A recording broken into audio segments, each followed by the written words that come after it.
Welcome to yet another episode in my Tour of Kanto series, where we examine all aspects of an area of interest in the Kanto region. I try to look at these places from the perspective of putting yourself back in the late 90s, as if you were playing the game for the first time. We look at what the story was like leading up to that point, what Pokemon you could find in these places, what the NPCs say, important items you can find, how it's portrayed in later games, side games, the anime, the manga, all that good stuff. But I say it's high time we examine one of the more intricate and celebrated places in all of Kanto. By the time your journey brings you all the way to Vermilion City, you enter a building and all of a sudden find yourself absolutely trapped and are forced to listen to this guy talk about Rapidash for what feels like 45 minutes. And if you're like me, you know you gotta do what you can to get the hell out of there by any means necessary. You can only say wow and that's crazy so many times. As you run outside looking for any dark corridor to hide in just to escape that social interaction, you notice a cave to the east, beckoning you. What's all this then? A man inside says, "What a surprise! Diglett's dug this long tunnel. It goes right to Viridian City."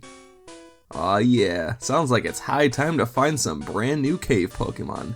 Diglett sure do sound awesome if they were able to create this entire tunnel. Let's see what we can find here. 95% of the time, you'll find the namesake of the cave, Diglett, the pure ground-type mole Pokemon. Diglett lives about 1 yard underground where it feeds on plant roots. It sometimes appears above ground.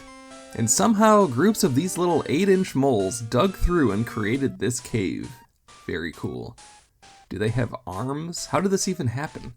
But who cares, they did it.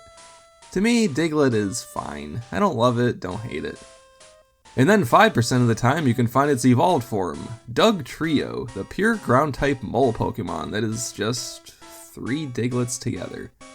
What is this, a joke? A team of Diglett triplets. It triggers huge earthquakes by burrowing 60 miles underground. 60 miles? My god!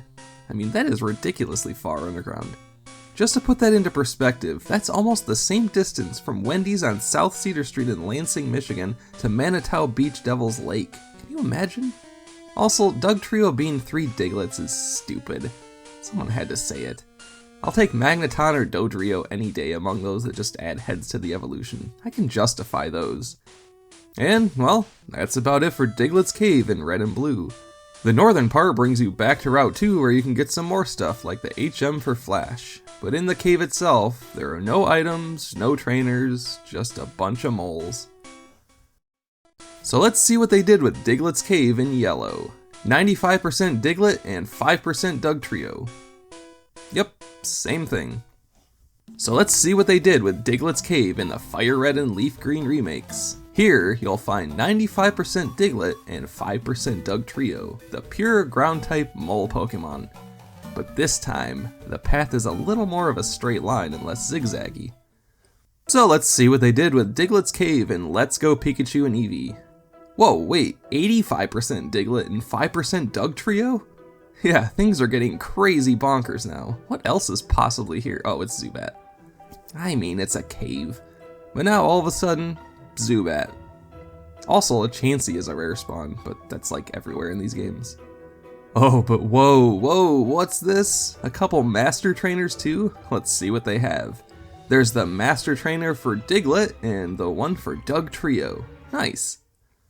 Oh boy, but it's time to see what they did with Diglett's Cave now 3 years later in Gen 2 and 4. 90% of the time, you'll find Diglett. And 10% of the time, Dugtrio.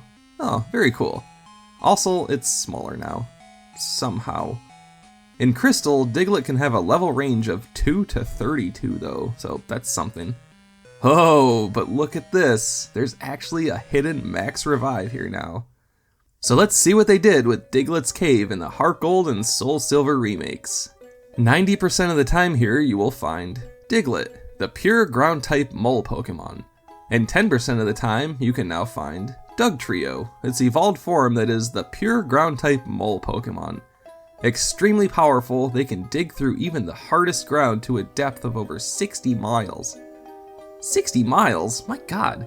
That's like going from Wendy's on South Cedar Street in Lansing. But there are actually a couple more Pokemon you can find here if you use the Hoenn sound or Sinnoh sound on your radio. Makuhita, Absol, Chingling, and Bronzor.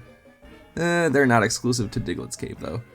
You can also find Brock here and trade him a Bonsly for a Rhyhorn, but don't forget, only on Mondays or Saturdays. And there are a few items here or there that you can use Rock Climb to get to. But you know the drill, let's see where Diglett's Cave appeared in other side games. So you know the drill, let's see how Diglett's Cave is portrayed in the anime. And nope, nothing. Not even in the episode called Dig Those Diglett. It couldn't even get a mention there. That episode takes place right near Fuchsia City for some reason. So let's see how Diglett's Cave is portrayed in the manga.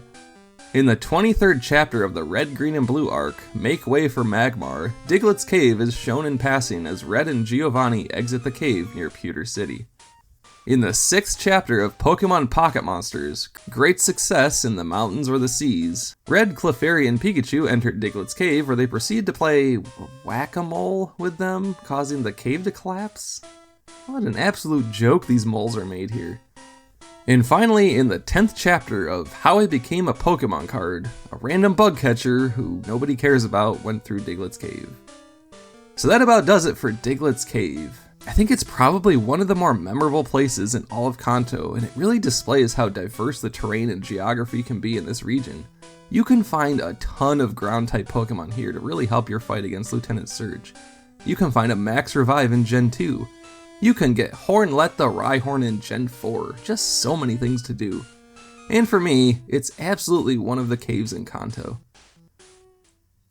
So thanks for joining me on another one of these journeys. A big thanks to my Patreons here, and as always, have yourselves a very safe and happy April Fool's Day.